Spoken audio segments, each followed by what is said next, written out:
Today we'll explore the teachings of Stoicism and look at how its principles can be used as step-by-step instructions for detaching from others. Step number 1. Step away from that person for a while.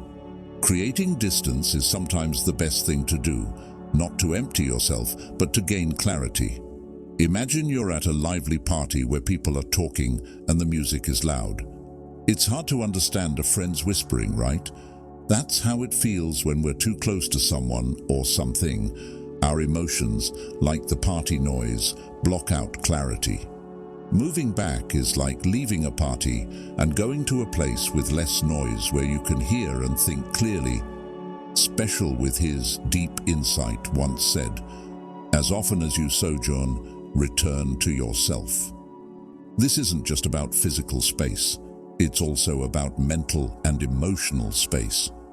When our emotions cloud our vision, taking a step back helps us see them clearly, like watching clouds move across the sky and knowing they're not part of us. This detachment isn't coldness. It's a way to see the situation and our reactions to it objectively. It's about seeing the chessboard, not just the piece you're holding. It could be as easy as turning off your phone for an hour, going for a walk, or just sitting quietly in a room. The point is to find a place where the constant buzz of life doesn't drown out your thoughts. It's in these quiet moments that we find the strength to make decisions based on reasoned thought and inner wisdom instead of our feelings. This step back gives you the power to move, give yourself room to breathe, and see past the fog of the present. Taking a break for a while can be helpful if you're feeling stressed or having a disagreement with someone.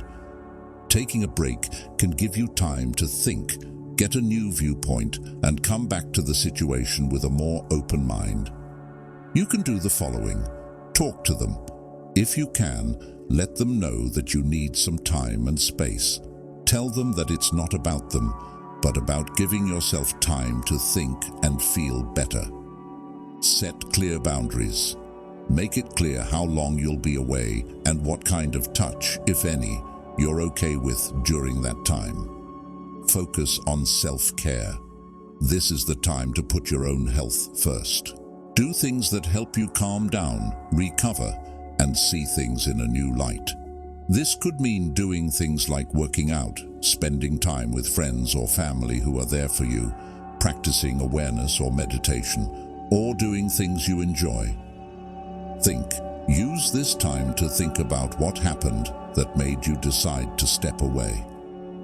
Think about how you feel, what you need, and any compromises or answers that might make things better in the long run. Get help. If you're having trouble with your feelings or need advice, don't be afraid to ask a trusted friend, family member, or doctor for help. Plan for reconciliation. While you're away, think about how you can handle things differently when you get back together. Think about what you've learned and how you can talk to each other better to clear up any confusion or disagreements. Don't forget that taking a break doesn't mean you're giving up on the person or the relationship. It's about taking care of yourself and making room for a healthy, constructive way to deal with the problem. Step number 2. Consider the rationality of distancing yourself. Choosing to stay away from someone isn't something you do quickly. It's something you think about, which is in line with the values of Stoicism, which emphasizes reason and morality. Think of your life as a boat ride, and the people in it as the winds and currents. Some things to help you sail smooth.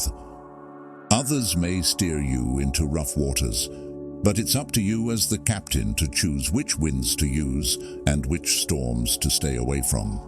This isn't about avoiding trouble. It's about guiding your life in a way that fits your values and well-being. Epictetus was a stoic who changed his life. From slavery to wisdom, often stressed how important it is to choose friends and relationships that are in line with our inner freedom.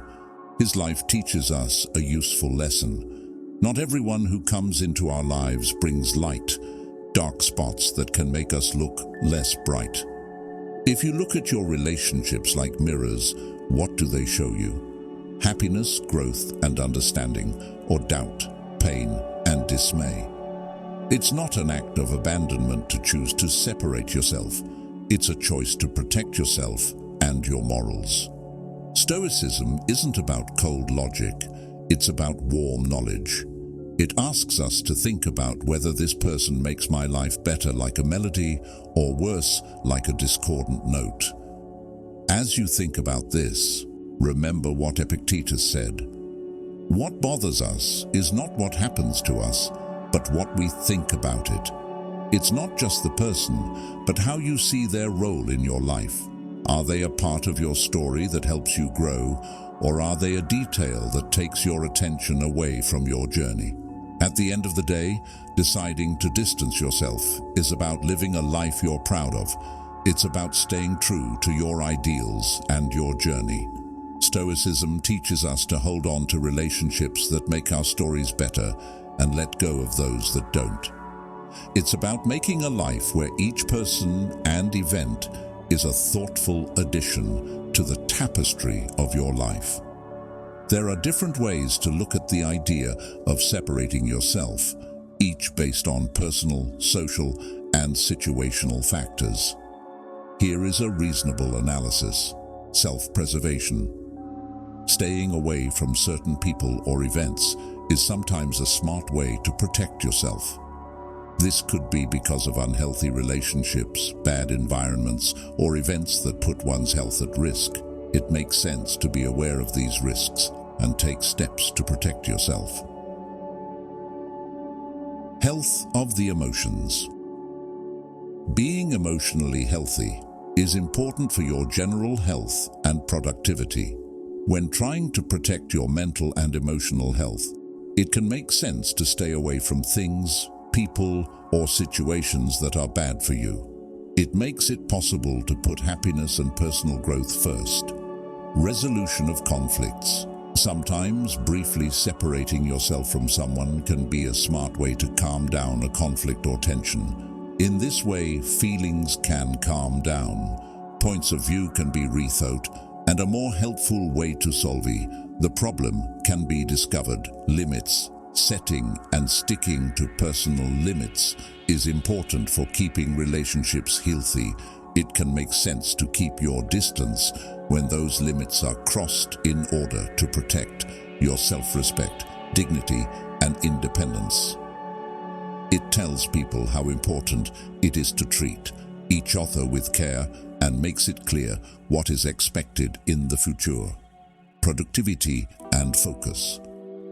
Getting away from things that distract you or places that aren't good for work can help you focus and get more done. In this case, being rational means figuring out what is getting in the way of your progress or goals, and then taking steps to make things easier for yourself to succeed. Perspective and reflection. Stepping back from a situation or relationship can help you see things in a new light and think about what you believe. One can re-evaluate their goals, look at the dynamics at play, and make better decisions about what to do next. This logical method helps people grow and think about themselves. Social dynamics. Social distance, which can be seen in situations like preventing disease, can also be a sensible response to outside forces. It can be smart to physically separate yourself from other people when there are health risks present in order to stop the spread of sickness and protect your own and others' health. In general, whether or not it makes sense to distance yourself relies on the specifics of the situation and your goals. It means carefully weighing the risks, benefits, and outcomes with the end goal of enhancing happiness, growth, and balance in one's life. Step number 3. Have a chat with someone you can rely on. There are times when the world seems like a jigsaw puzzle and you're having a hard time putting the pieces together. The champion's inner strength knows how important it is to connect with others. Talking to someone you trust is like finding an anchor in rough seas. It's not about dumping our problems on them. It's about getting clarity and perspective. Think of it as having a co-innovator on the journey of life, someone who helps you figure out where you're going when your own compass isn't working quite right. Sebastian Jung, who knew a lot about people, said that shared wisdom is like a mirror reflecting back not only our image but also our inner self. This self-reflection isn't just about getting a better picture of ourselves, it's also about figuring out our way. When you open up to someone, you're not just talking, you're letting them into your inner world, giving them a glimpse of your feelings and thoughts. Sharing makes a place where people can understand and help each other, where insights are shared instead of just sympathy. Pick someone to confide in carefully, someone who lives by the values you want to live by. This person will be your sounding board, helping you work through your feelings and thoughts. They don't have to solve your problems. Sometimes just listening is enough. Their presence will remind you that you're not alone on this journey, and as you share your thoughts, you might learn something from their responses. Little truths that change the way you see things. Stoicism teaches us that the best way to deal with life's problems is to keep a calm mind and reach out to others for help. Your chosen confidant is part of this community, which shows that strength often comes from working together. Remember that cutting ties with a person or situation doesn't mean cutting ties with all human connections. In fact, it's these connections that give you the strength and perspective you need to navigate life's complicated tapestry. Talking to this trusted person is more than just a chat. It's a way to understand the pathways to clarity and a way to stay anchored in the ever-changing seas of life. Step number 4. Establish limits for your feelings. Controlling our feelings is like being the captain of a ship going through a storm. The waves of our feelings are strong and can be too much to handle. Stoicism doesn't teach us to avoid these waves.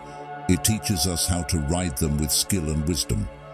It's about knowing when to let the waves carry us and when to firmly steer our ship. Feelings are normal, but if we don't set limits, they can take us off the path we've chosen. The trick is to ride these waves without letting them flip our boat over. Epictetus, who had a deep knowledge of the human soul, tells us that things don't bother us. It's how we see them that does. Setting mental limits requires this point of view. It's like having a gatekeeper in our minds who lets all of our feelings in, but doesn't let any of them take over the house, which is our inner peace. For example, when anger comes knocking, we let it in and try to figure out what caused it, but we don't let it sit down and tell us what to do. It's about talking to our feelings, figuring out where they belong, and gently leading them to a place where they don't get in the way of our reason. Setting limits in real life could mean giving yourself a certain amount of time to feel a certain way, like, I'll let myself feel upset about this for the next hour, and then I'll focus on solutions. It's not about denying feelings, but managing their power. It's like a tightrope walker who knows the height, but focuses on the rope. By doing this, we honor our feelings without making them our slaves. We feel like we understand, and then we gently release them. The goal of this process is not to repress, but to balance. It's like adding just the right amount of sugar to your tea, enough to taste, but not so much that it's too much, that it overwhelms. Setting limits for your emotions can be a good way to keep your mental health and balance. To help you set limits for your thoughts, here are some ideas. Figure out your triggers. Write down the people, places, or events that always make you feel very strongly. Once you know what these triggers are, you can take steps to lessen their effects or avoid them if you need to. Know your threshold. Pay attention to your emotional threshold, which is the point at which your feelings get too strong or hard to handle. You can avoid emotional overload by taking the right steps when you know you're hitting your limit. Self-awareness. Practice being mindful and aware of yourself to learn more about your feelings and how they show up in different scenarios. Regularly thinking about yourself can help you see patterns and trends in how you react emotionally. Set boundaries. Make it clear to yourself and others what is and isn't okay when it comes to how you act and show your emotions. To protect your emotional health, be clear about these limits and stick to them when you need to. Develop coping strategies. To deal with tough feelings when they come up, make a list of healthy ways to deal with them. This could include things like deep breathing, mindfulness meditation, working out, or getting help from friends or a doctor. Practice self-compassion, which means being kind and patient with yourself when you're feeling bad. Realize that it's okay to have different feelings, and be kind to yourself the way you would a friend going through the same thing. Get help. If you're having trouble controlling your emotions or setting healthy limits, don't be afraid to ask for help from trusted friends, family, or mental health experts. Keep an eye on your inner dialogue. Pay attention to how you talk to yourself, especially when you're feeling very emotional. To build mental strength and resilience, change the negative things you say to yourself into more positive and affirming things. By using these techniques, you can set healthy limits for your emotions and improve your emotional health and strength. Step number 5. Carefully think about what might happen if you try to distance yourself. Take a moment to look down each path when you stand at the crossroads of detachment. Stoicism isn't about making snap choices. It requires careful thought. Picture each road as a possible future, with a different result at each turn. What lies ahead on the road of distance? Will it bring peace, growth, and a stronger sense of self, or will it lead to regret and missed chances? Foresight isn't about being able to say for sure what will happen in the future. It's about being able to plan for it with knowledge. Marcus Aurelius, who was in charge of an empire, once said, "Look back at the past and see how empires rose and fell, and you can see what will happen in the future too."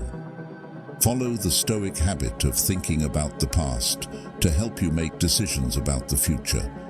Think about the times you've put yourself apart in the past and what happened. Did the room bring you clarity and peace, or did it make you feel alone and full of regret? Use these reflections as a way to learn from the past and prepare for the future. Finally, think about how your choice will affect other people. Stoicism teaches us to balance our own wants with the greater good. When you detach, ask yourself, are you growing and making the lives of others better, or are you possibly hurting or confusing them? This step isn't just about you. It's about balancing your health with the health of the world around you. It's like being aware of your yard footsteps and making sure they encourage growth instead of trampling on the flowers. Stoics believe that detachment is a wise action, a choice that takes into account not only the self, but also the web of relationships in which we all live.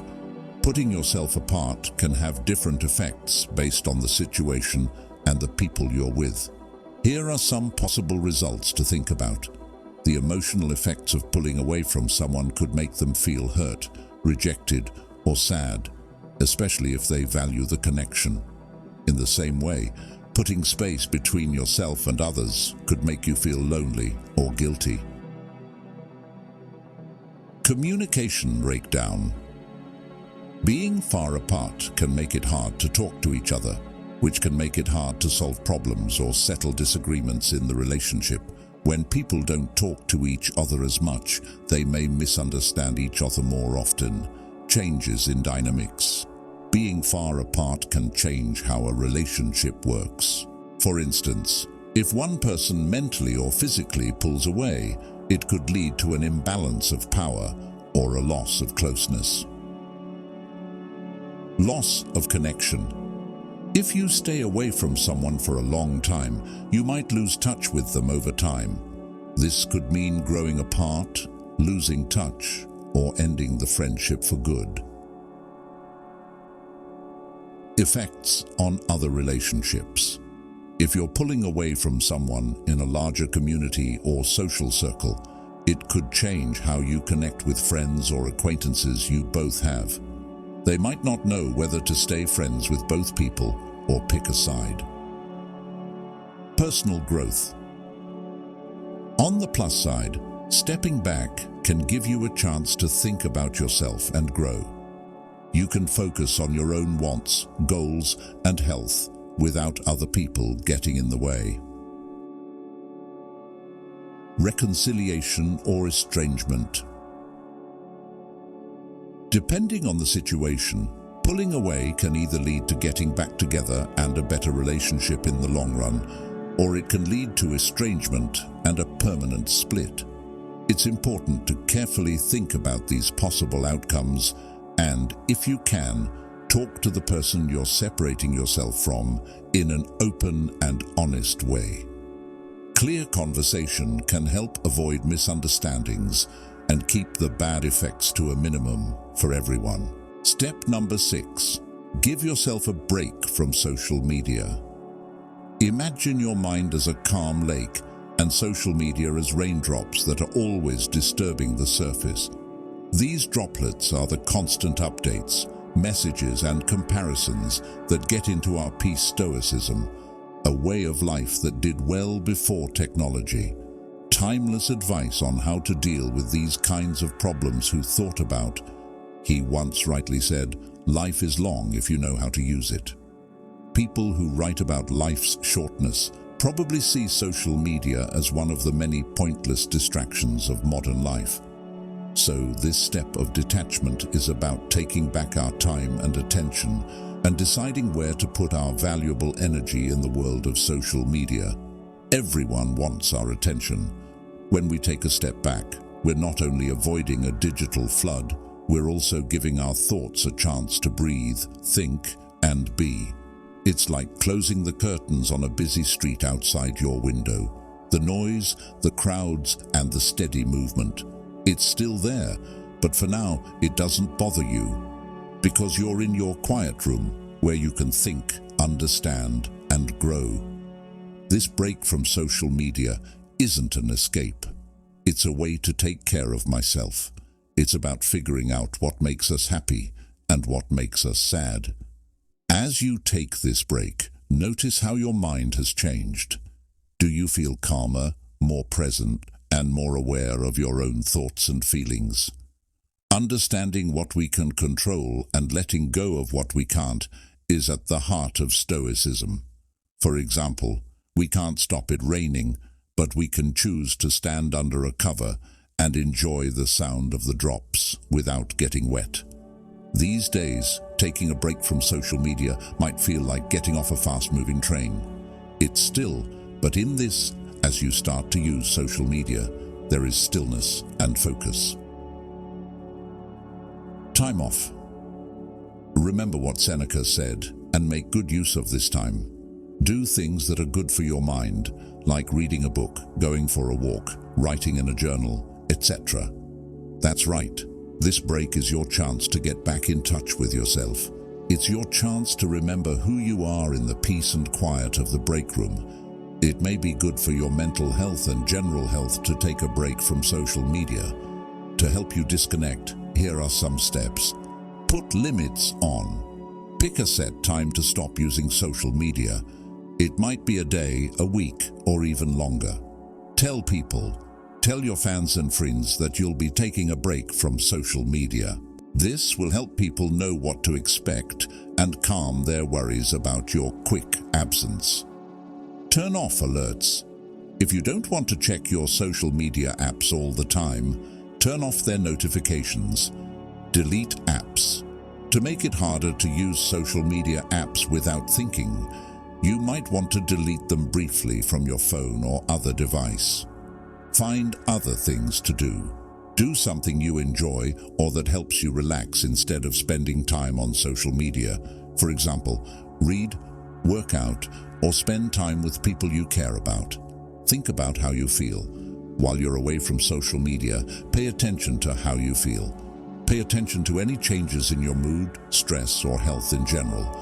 Mindfulness means focusing on the present moment and the things going on around you without being distracted by social media. Make plans. While you're away from social media, make plans for yourself or work on projects that are important to you. Try to get help. If it's hard for you to stay away from social media, ask friends or family for support and guidance. Look at the effect. Think about how your time away from social media changed you afterward. Did you feel less stressed? Were you able to pay more attention? With this knowledge, you should be able to make smart choices about how to use social media in the future. Do not forget that you do not have to stop using social media for good. It's okay to take a break from time to time to recover and put your mental health first. Step number 7. Focus on fundamental needs. This will help people know what to expect and calm their worries about your quick absence. Pay attention to the core of your being as you take this last step on the road of detachment. Focusing on what really matters for your inner growth and well-being is what Stoicism is all about. It's about getting rid of the noise and fluff that isn't important and focusing on what feeds your soul. This isn't about getting things. It's about a lot more than that. It's about mental support, morality, and personal growth. Imagine your life as a garden. What does it need to grow well? Sunlight and water care. These are the important things. In the same way, figure out what's important for your spiritual and emotional progress and work on nurturing those areas. Epicurus, who was born into poverty, knew how important it was to focus on what really counts. His teachings show us how to separate the good things in life from the bad. Wealth is not having lots of things, but having few wants. Use this knowledge to improve your mental state. It's about knowing what you need to feel happy, stable, and at peace. In a world full of choices and distractions, it means realizing that sometimes less is more. It's about finding happiness in both simplicity and depth. In real life, this means taking some time to think about what really makes you happy and at peace. Having quiet time by yourself, having deep talks with friends, or doing a hobby are all examples of core needs that should be identified and put first. It's like packing for a trip. Only bring the things that are necessary and will make the trip more enjoyable. As you center your life around your basic needs, this deliberate focus helps you let go of people and events that aren't in line with them. You lay the groundwork for security and happiness. This isn't a one-time thing to do. It's an ongoing process of constantly returning to what really matters as you go through life. Keep going back to your basic needs and adjusting and realigning them as you grow and change. This focus is your compass, guiding you through life's challenges with clarity and purpose. It's about living intentionally, not just existing, and this intentional living is where you find the essence of Stoicism. A life lived with purpose, wisdom, and inner peace in starting up. This way of thinking asks us to take a moment to think about why we are separating ourselves from others, to have an open conversation, to control our emotional responses, to think about the results of our actions, to disconnect from outside influences like social media, and focus on our basic needs. These are all things that are in line with the Stoic virtues. Stoicism's timeless wisdom teaches us that detachment is not the same as emotional numbness, but rather the attainment of a serene and resilient inner state. As we navigate the complexities of human relationships and the trials of existence, the tenets of Stoicism serve as a beacon of inspiration, guiding us toward a life full of virtue, wisdom, and emotional fortitude. Step number 8, separation. This return is about more than just distance. It's also about how you feel and what you think. When our feelings get in the way of our judgment, stepping back lets us enjoy them like a spectator watches clouds move across the sky, knowing that they are not us. This detachment is not the same as indifference. It's a way of looking at things and our responses without bias, like we're looking at the whole chessboard and not just the piece we're holding. The Stoics said that people should live alone in a village in the country, but these days it's not necessary. Sometimes it's enough to just quiet your phone, go for a walk, or sit in a room. The most important thing is to find a place where the constant noise of everyday life doesn't drown out your ideas and feelings. Sometimes when we're alone and quiet, we can make choices based on reason, deep thought, and our own inner wisdom, rather than our fleeting emotions. This backstep is your power tool. Get into a place where you can breathe easily and see past the fog of the present. The second step in detachment is to think about why you need space in a logical way. To cut ties with someone is not a hasty choice, but the result of careful thought, which is a sign of Stoicism's wisdom and virtue. Thought experiment. Picture your life as a boat trip and the people in it as winds and currents. Some of these will help you sail smoothly, while others could send you into rough water. It is very important for the captain of this ship to know which winds to favor and which storms to avoid. This choice is not an escape. It is a conscious change in the direction of your life that is in line with your ideals and well-being. Epictetus, a Stoic philosopher who rose from being a slave to becoming a wise man, said that it is important to choose relationships that are in line with who we are. When you look at your relationships as windows, you can see what they show you: peace, growth, and understanding, or doubt, discomfort, and stress. Deciding to be detached is not the same as giving up something. It's a choice you make to protect your own morals and ethics. Stoicism doesn't promote a cold reasoning. Instead, it promotes wisdom that makes us think about what people bring to our lives, harmony or dissonance. Epictetus said, "We are not disturbed by what happens, but by our thoughts about what happens." This quote should help you as you think about this choice. Distancing yourself from someone isn't just about the person, but also about how you see them affecting your life. They might show an exciting new part of your growth or a side note that takes you off track.